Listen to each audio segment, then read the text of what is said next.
Okay, we're here in the shower remodel part of this program, and today what I want to show you is how this old pan liner system has failed in this particular shower. You can see what we've done is we've removed all the tile, all the wall tile. We've removed all what was Durock on the walls here, a little bit of an older system. And then we've also removed the slab, the curb, and the floor tile. And this is our drain in the middle here. Here's some pieces of the curb itself. And this is what was the concrete in the pan liner itself. And here's an important thing to look at here. You can see how flexible. This is a vinyl pan, vinyl shower pan. This one's probably about 15, 16 years old. And you see how flexible it typically is. When these are brand new, they're very flexible. But as they get old and they get moisture on both sides of them, you can see what happens to them is they get rigid and they get brittle and they start to tear. And this one actually tore because the lime from the cement caused it to get brittle. As it sat in its place, it was fine. The second we disturbed it, it all came apart. This is a pretty typical system, using the shower pan liner, lining it with concrete, bringing that to a slope to the drain, and then going with floor tile over it. And it's a fine system if it's done right. However, this shower had no waterproofing on the Durock. It had no waterproofing on the curb. In fact, there was no waterproof material used anywhere except for the actual pan itself. Now what we do is we use something called RedGuard. There's some other colors as well, but RedGuard is a material that actually gets brushed on the entire system, taped. All the tape joints are done with it, and then the entire system is RedGuarded after that, as well as the floor, the curb, everything. And there's actually a flashing system now for the curb. There's something called a quick curb that ties into the pan now. The pan's a little thicker. It's a little bit better material. We thought originally that the only problem we were dealing with here was moisture around the drain itself. However, that wasn't the only problem. You can see where the moisture got into there was no flashing at this curb, and so the moisture was able to just keep wicking right down, and it has wicked up underneath. This is the actual subfloor, and it's wicked up underneath this, and this is all rotted out.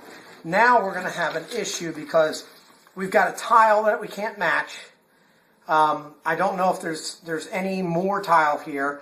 I'm a little reluctant to try to tear it up. So what we have to try to do is we got to try to work up underneath this floor very delicately to get as far as we can where we don't see any more rot. I'm going to assume that it's probably only a couple of inches. I think most of the moisture has probably stayed underneath the curb itself.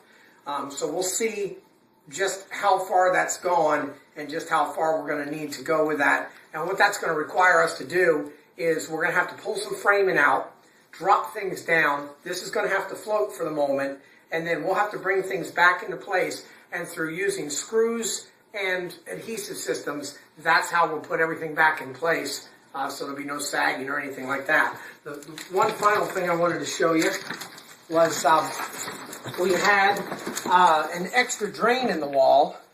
This is a joke, too, just so you know.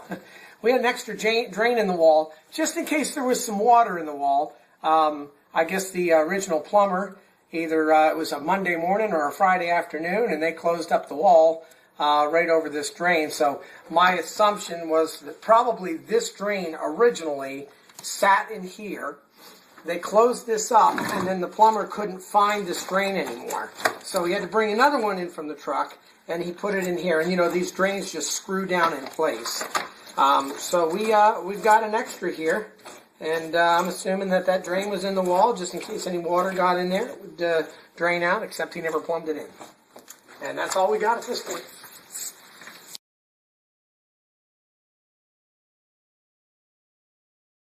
Okay, want to show you what happens when lumber is exposed to a consistent amount of moisture, and that moisture tends to be warmer versus colder moisture. This is called white vein mold, and it's all over. This was the material that was used for the curbing, and this white vein mold actually grows on and into the lumber. It actually attaches itself at a not really a cellular level, but within the cellulose itself, and it feeds off of it.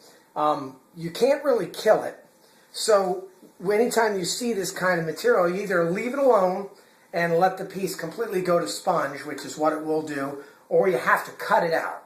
It's one of the only kind of molds that you can't really treat. It's not deadly, it's not dangerous in any way, but it loves yellow wood. So as you can see, it's all up and down. It's actually on both sides of this material, and we had 3 of these stacked in a height, making the curb. And you can see that the wood just starts to fall apart after it's been exposed to it so much. And inside that curb, the curb was these 3 items stacked, and then there was a product called Durock, and that's actually this product here. And you can see there was no waterproofing on this material. Now this is a mesh on both sides, and then there's a cementitious part in the center that makes up that 1/2-inch Durock. They nail it on with roofing nails, and you can see these nails actually failed. They were just like a HDG, a hot dip galvanized nail, and after several years of constant moisture, they will fail. It looks like, well, this is actually a stamp on here. They put their mastic or their thin set right to the Durock, and then they attach their tile, and you can see this is where the back of the tile was. They attached their tile right to it. So there was nothing keeping water from actually wicking to the other side, other than the fact that this shower just didn't get used that much, and that was the saving grace. It didn't help with the floor, but it certainly did help on the wall.